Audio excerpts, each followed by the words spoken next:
నమస్తే, welcome to Abhinav Bharat.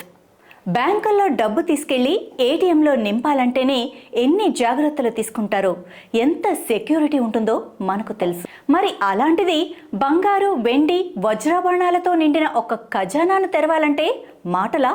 అది కూడా భగవంతుడి సంపదతో నిండిన 3 రహస్య గదులను తెరవాలంటే మామూలు విషయం కాదు. ఒడిశాలోని పూరి జగన్నాథుడికి శతాబ్దాలుగా రాజులు, చక్రవర్తులు, శ్రీమంతులు, సామాన్య భక్తులు సమర్పించిన విలువైన కానుకలను రహస్య ఖజానాలో ఉంచారు.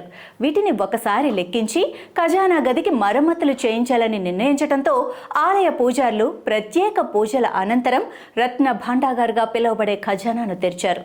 దీనికోసం ఖజానా యజమానులైన విమలామాత, మహాలక్ష్మీదేవి ఆజ్ఞతో పాటు ఖజానా రక్షకుడైన లోక్నాథ్ స్వామి అనుమతి తీసుకున్నారు.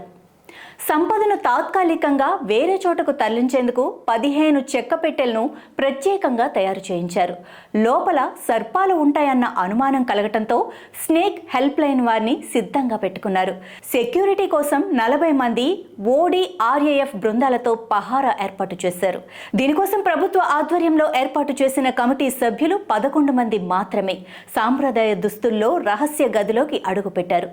జగన్నాథుని రత్న భాండార్ చివరిసారిగా 1978లో తెరవగా 46 సంవత్సరాల తర్వాత మళ్లీ ఆ అపురూప ఘట్టం ఆవిష్కృతమైంది. దీనికోసం ప్రపంచవ్యాప్తంగా భక్తులు ఎంతో ఉత్కంఠతో ఎదురుచూశారు. ఆదివారం మధ్యాహ్నం పూరిలోని శ్రీక్షేత్రంలోని 3 రహస్య గదుల్లో 2 గదులు తెరుచుకోగా 3వ గది ఎంతకు తెరుచుకోలేదు. దీంతో మెజిస్ట్రేట్ సమక్షంలో తాళాలు పగలగొట్టారు. ఎంతో విలువైన అపారమైన జగన్నాథుని సంపదను లెక్కించడానికి దాదాపు 3 నెలల సమయం పడుతుందనేది ఒక అంచనా.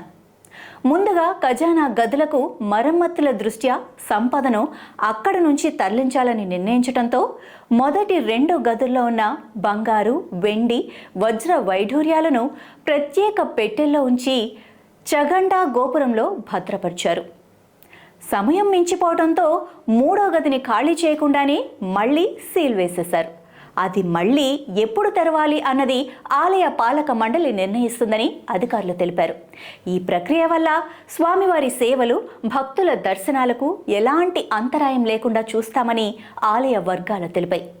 ఇదిలా ఉండగా స్వామివారి సంపద లెక్కింపు పూర్తయితే ఆ వివరాలు తెలుసుకుందామని, ఆ ఖజానాను కన్నులారా వీక్షిద్దామని ప్రపంచవ్యాప్తంగా భక్తులు 1000 కళ్లతో ఎదురుచూస్తున్నారు.